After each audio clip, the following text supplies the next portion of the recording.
This is Randi Altman's Perspective. Randi Altman has been writing about our industry for more than 20 years. In fact, she's the editor-in-chief of her own website at postperspective.com. And as always, I'm delighted to say, hello, Randi, welcome back. Hi, Larry. Thanks for having me back again. Well, let's get right to the news. Autodesk is making big waves today. What's the word? Yeah, well, yesterday they announced they're a public company, so they had to release a statement and a press release. They are actually laying off 925 people. This is what they're calling a restructuring plan. They are intending to transition to the cloud and also subscription-based products. So they're saying that it's not as if they didn't have a good year last year, but this is something that they need to do to streamline the transitions. When do the layoffs occur, do they say? That I don't know. I actually have some questions into Autodesk, but I haven't heard back yet. So I'll definitely keep you updated as I find out. Cool. And people can go to your website. We'll talk about that more in just a minute to get the latest on the breaking news from Autodesk. Avid is making news. What's Avid talking about? They introduced a new version of Media Composer this week, and it's intended to help with HDR workflows. So that's a big deal. And in addition to that, they also included the statement that they have made it easier to use for people that might be working on Final Cut Pro and Adobe Premiere currently. So I think that with this release, they're recognizing that editors aren't just tied to one system anymore. Sometimes they have to work on all. So I think that goes to some flexibility issues. They don't want to be counted out. They want to be part of what's being used in all fashion, not just on big films or TV series. They want to be used all around.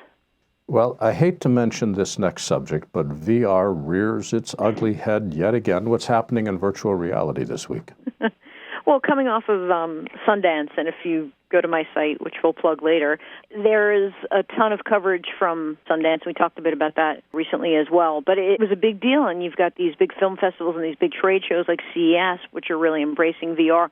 So it's whether or not there's this giant future, and I know that you're questioning that, it is happening now. So Assimilate this week announced that they have their Scratch Web.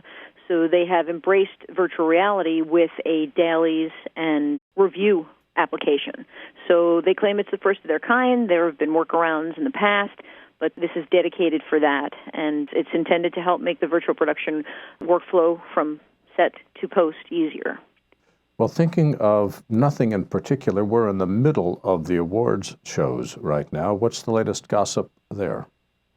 Oh, it's one right after the other. It's kind of cuckoo. So last Friday was the ACE Eddie Awards, so that's the American Cinema Editors.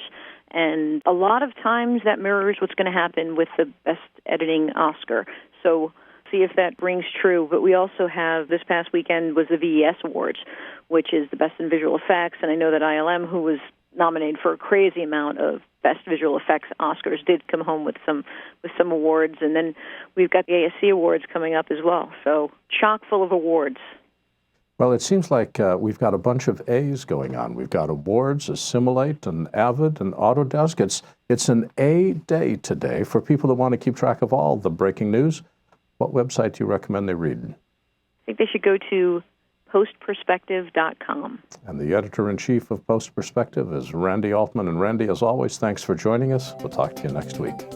Thanks, Larry. Take care. To read more from Randi Altman, visit postperspective.com.